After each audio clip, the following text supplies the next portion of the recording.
پیارے دوستو، قربانی اللہ پاک کے پیارے خلیل حضرت ابراہیم علیہ السلام کی سنت ہے جو اس امت محمدی صلی اللہ علیہ وسلم کے لیے باقی رکھی گئی ہے۔ اللہ پاک نے اپنے پیارے حبیب صلی اللہ تعالی علیہ وسلم کو بھی قرآن پاک میں قربانی کرنے کا حکم دیا اور ارشاد فرمایا فَصَلِّ لِرَبِّكَ وَانْحَرْ، ترجمہ کنز الایمان، تو تم اپنے رب کے لیے نماز پڑھو اور قربانی کرو۔ تو دوستو، یہ ہمارے پیارے نبی صلی اللہ علیہ وسلم کی بھی سنت ہے اور اس کو ہمیں بہت ہی عقیدت اور احترام کے ساتھ اپناتے ہوئے پورا کرنا چاہیے۔ بقرعید عید کی رونقیں، بقرعید عید کی رونقیں، بچوں کا مدنی چینل آ گیا، بچوں کا آ گیا۔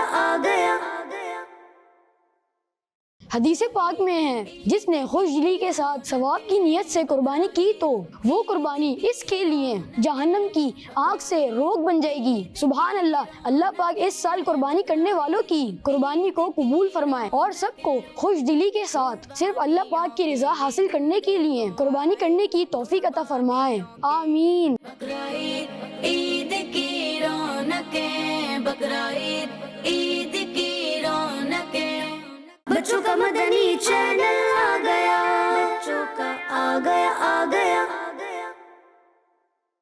حدیث پاک میں ہے قربانی کرنے والے کو قربانی کے جانور کے ہر بال کے بدلے میں ایک نیکی ملتی ہے۔ سبحان اللہ۔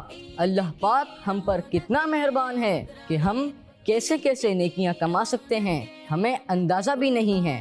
بس اللہ پاک سے دعا ہے کہ ہمیں قربانی کے ان دنوں میں زیادہ سے زیادہ نیک کام کرنے کی توفیق عطا فرمائے، آمین۔ بقرعید عید کی رونقیں، بقرعید عید کی رونقیں، بچوں کا مدنی چینل آ گیا، بچوں کا آ گیا۔